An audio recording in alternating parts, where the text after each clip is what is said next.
De uma pequena cidade a um império que controlou milhões de vidas. Imagine uma força tão poderosa que moldou as leis, as cidades e até os idiomas de metade do mundo conhecido.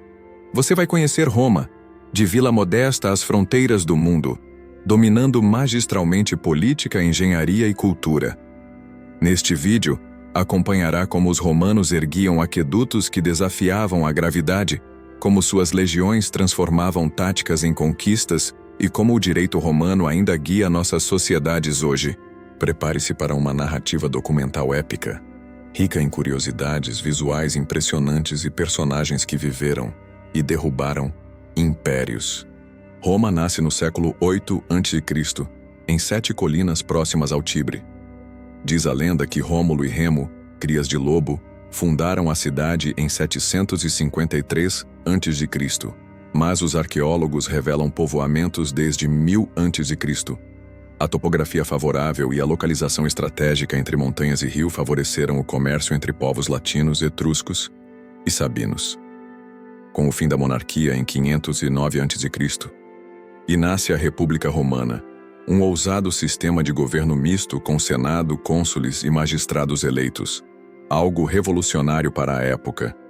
Cidadãos soldados romanos defendiam e expandiam juntos. A introdução do direito escrito, a Lei das 12 Tábuas, trouxe transparência legal inédita.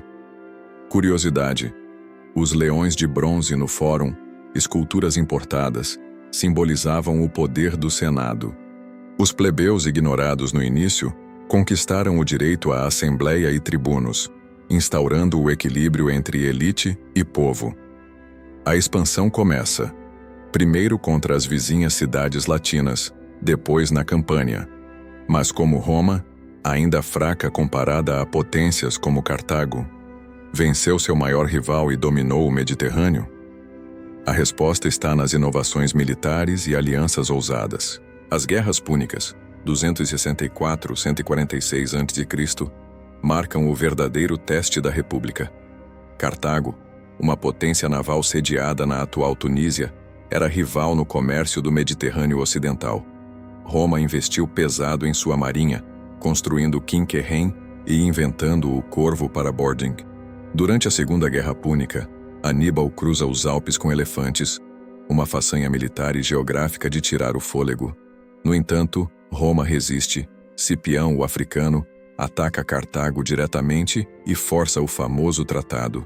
Roma aprende a adaptar o inimigo e vira mestre do contra-ataque. Dados surpreendentes. Nas batalhas de Canas, Roma perdeu cerca de 50.000 homens em um único dia. Ainda assim, recuperou-se e virou o jogo. Enquanto Cartago vai à ruína, Roma se torna potência incontestável. Com a vitória na Terceira Guerra, em 146 a.C., destrói Cartago. Curiosidade: o campo romano era portátil, canteiros, sacos e tenda transportável, logística que permitia mover legiões inteiras em semanas. O Senado romano cresce em poder e a República enriquece com tributos, escravos e território. Essa rica e poderosa república, no entanto, caminhava para crises internas. Riquezas, desigualdades e ambições individuais desencadeariam uma nova era. Com riquezas de conquistas vem conflitos. Entre os séculos II e Irino a.C., crescem as tensões sociais. Os latifúndios dos ricos esmagam pequenos agricultores. O homem comum migra para Roma e vira eleitor cliente. A ineficiência do Senado aumenta. Populares como os irmãos Graco tentam reformas, redistribuir terras, limitar latifúndios, e são assassinados entre 133 e 121 a.C.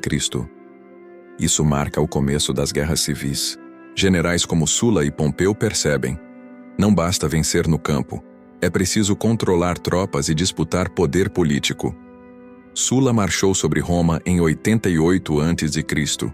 Pela primeira vez, um general entrava na cidade com legiões, assumindo ditadura e proscrevendo inimigos. Depois veio Júlio César, general habilidosíssimo na Gália. Em 49 a.C., atravessou o Rubicão com a famosa frase "Alea iacta est" e desafiou o poder do Senado. Curiosidade: César financiava seu exército com botins, prometendo terras e cidadanias aos soldados. O sistema de recompensas criava lealdade mais forte ao general do que ao Estado. Roma vivia o equilíbrio entre tradição e força militar. Com César prestes a concentrar todo o poder, uma traição nos idos de março mudaria o destino de Roma, preparando o terreno para um novo tipo de governo. Em 15 de março de 44 a.C., no Senado, Júlio César é assassinado por conspiradores como Brutus e Cássio. O ideal republicano tentava resistir ao poder absoluto, mas seu assassinato gera caos. Roma reage com luto e revoltas população versus Senado. César deixa herdeiro adotivo Otaviano. Marco Antônio busca poder como aliado militar e político. Fazem aliança com Cleópatra no Egito. A guerra civil continua. Em 31 a.C., na Batalha Naval de Actium, Otaviano derrota a frota de Antônio e Cleópatra. A jovem república cede lugar à ordem imperial. Em 27 a.C., Otaviano torna-se Augusto, princeps com poderes extraordinários. Inicia o Principado, sistema político híbrido. Mantém instituições republicanas na forma, mas o poder real fica concentrado nele. Promete restaurar a república, mas constrói o império. Curiosidade: o título Augustus confere aura divina. Ele era o pai da pátria e restaurador da paz, Pax Romana. O sistema de províncias, senado honorário e exércitos permanentes garantiam estabilidade. Sob Augusto, o império floresce, mas como esse colosso resistiu por séculos? E quais crises internas ficariam ocultas sob a Pax?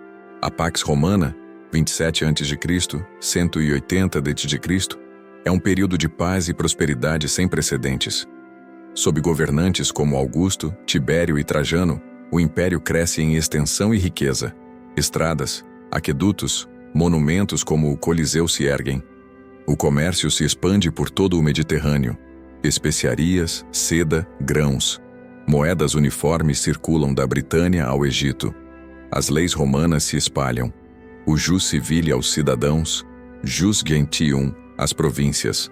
A administração é burocrática, mas eficiente. No entanto, esse brilho convive com opressão.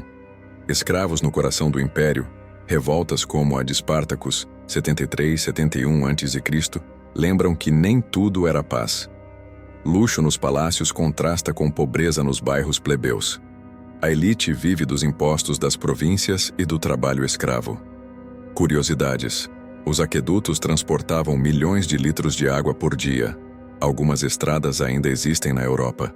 A engenharia romana chegou a usar concreto que resiste ao sal por milênios. Mas com tanta riqueza, como começaram os colapsos? Corrupção, mudanças climáticas e pressões nas fronteiras iriam deixar cicatrizes visíveis, preparando o terreno para a queda. No século III, o império enfrenta sua maior turbulência, a crise do século. Ditadores militares disputam o trono, fronteiras se quebram e governos duram meses. A inflação dispara, moedas desvalorizadas, salários e pensões perdem valor. Invasões germânicas e persas pressionam as fronteiras do Reno e do Danúbio. Revoltas provinciais surgem no Egito e na Gália. Imperadores como Valeriano são capturados pelos persas. Os tronos se sucedem com assassinatos e usurpadores. Para recuperar a ordem, Diocleciano implementa reformas radicais. Divide o império em tetrarquia, 2 Augustos e 2 Césares. Compartilham o poder. Reformas fiscais e militares reorganizam as fronteiras. Mas o poder está corrompido. Muitos cidadãos perdem terra para pagar impostos. Curiosidade: Diocleciano persegue cristãos, e muitos morrem como mártires. Mas essa perseguição radicaliza o cristianismo em vez de enfraquecê-lo. A economia quase colapsa. Os preços são fixados por decreto imperial. Apesar dessas reformas, apenas um homem conseguiria restaurar a unidade de Roma. Sua ascensão mudaria tudo. No século IV, Constantino se destaca. Em 312 d.C., antes da Batalha da Ponte Milvio, vê uma cruz luminosa e ouve: In hoc signo vincis. Com este símbolo vencerás. Converte-se ao cristianismo e edita o Edito de Milão, 313, legalizando a religião no Império. Depois unifica o Império e em 330 d.C. funda Constantinopla, atual Istambul, como nova capital. A cidade, rica e estratégica, simboliza a nova Roma Oriental. O cristianismo cresce oficialmente, evangelizando povos na África, Europa e Ásia. Curiosidade: os concílios de Nicéia, 325, definem a ortodoxia cristã com impacto até hoje.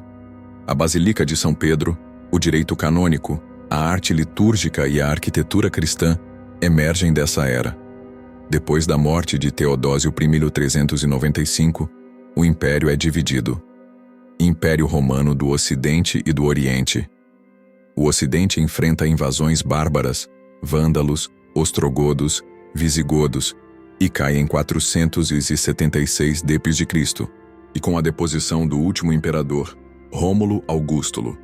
O Oriente a Bizâncio perdura até 1453. A face oriental de Roma sobreviveria por quase 1000 anos após a queda ocidental. Mas quais legados essa divisão deixou? Como o mundo ocidental moderno ainda vive sob a sombra de Roma? Roma foi mais que um poder militar. Foi ideia, estrutura, legado. Esse império, iniciado como uma simples vila às margens do Tibre, fincou bases jurídicas, linguísticas, urbanísticas e religiosas que moldam ainda hoje nossa Europa, nossos códigos e nossa visão de sociedade.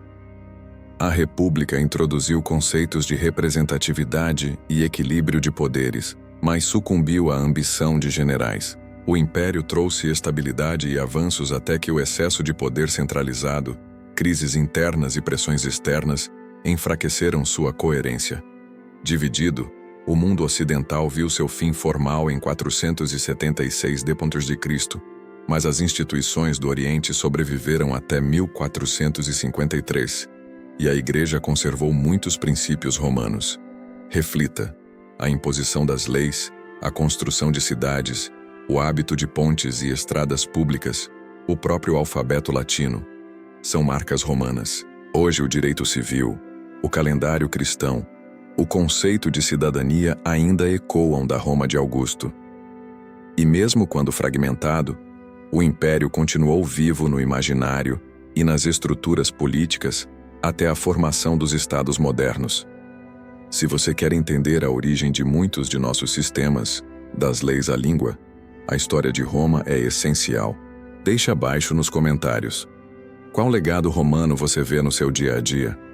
E não se esqueça: inscreva-se, ative o sininho e compartilhe este vídeo para que essa história impressionante continue viva.